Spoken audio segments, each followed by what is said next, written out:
The world of Middle-earth darkened as the shadows of Mordor stretched further with each passing day. Frodo Baggins and Samwise Gamgee pressed on through treacherous lands, burdened not just by hunger and exhaustion, but by the terrible weight of the One Ring. Their only guide was the broken creature, Gollum, whose shifting eyes betrayed a mind torn between loyalty and treachery. To Frodo, Gollum was a mirror of what the ring could do, how it could twist and consume.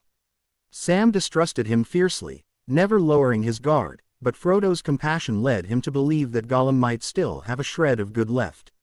Step by step, they moved closer to Mordor, every path darker than the last, every moment laced with danger. Far away, Aragorn, Legolas, and Gimli pursued the Uruk-hai that had captured their friends, Merry and Pippin. Their chase carried them across vast plains and deep forests until fate led the hobbits into the heart of Fangorn. There, in the ancient silence of towering trees, they met Treebeard, one of the last Ents, beings older than the kingdoms of men.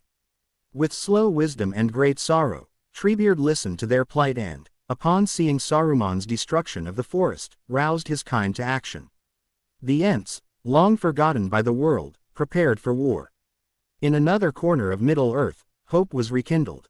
Gandalf, who had fallen into the abyss with the Balrog, returned transformed as Gandalf the White. Clad in brilliance, his power greater and his resolve stronger, he reunited with Aragorn, Legolas, and Gimli. Together, they turned their eyes to Rohan, where the people suffered under the manipulations of Saruman.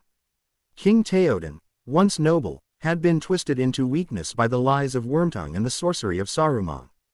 With a voice like thunder and a presence that broke through the darkness, Gandalf freed Théoden from his chains. The old king rose once more, weary yet proud, to lead his people. The drums of war soon thundered at the gates of Helm's Deep. Men, women, and children crowded within its ancient stone walls, their faces pale with fear. Aragorn walked among them, offering courage where none could be found, though even he feared the overwhelming host that approached.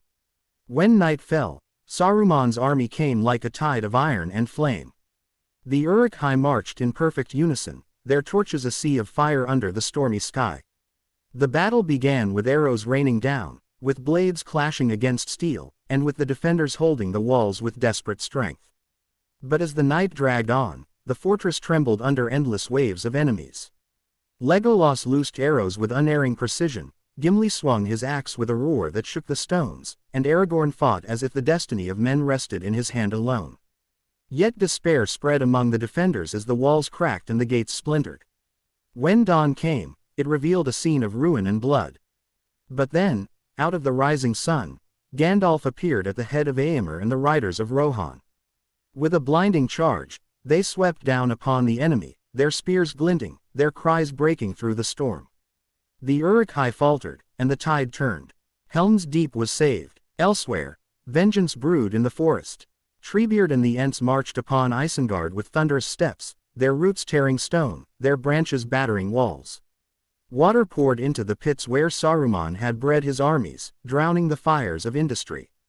The fortress burned, and Saruman, once so mighty, was left caged within his tower, stripped of his power and isolated from the world he had sought to dominate. But while victories were won in the lands of men and forests, the true burden of the story pressed on the shoulders of Frodo and Sam. Gollum, torn between devotion and obsession, whispered in the shadows, guiding them yet secretly plotting. His mind brewed betrayal, for the ring's call was too strong to resist. He led them toward Shelob's lair, a place where death waited in the form of a monstrous spider whose webs stretched across ancient tunnels. Sam sensed the danger and tried to protect Frodo, but the strain between them grew. Gollum's whispers sowed mistrust, and the bond of friendship was tested like never before. As the season reached its end, the world stood on the edge of greater peril. Sauron's eye burned brighter, scanning for the ring. Armies stirred in Mordor, and the cries of war echoed across Middle-earth. Though Helm's Deep was won and Isengard laid in ruin, the shadow had not been lifted. Frodo and Sam, weary yet determined, inched ever closer to their fate, knowing that the smallest hands carried the heaviest burden. The tale closed not with triumph, but with a sense of unfinished struggle, hope kindled, yet darkness looming. The fellowship was scattered, the world was scarred, and the greatest test was yet to come.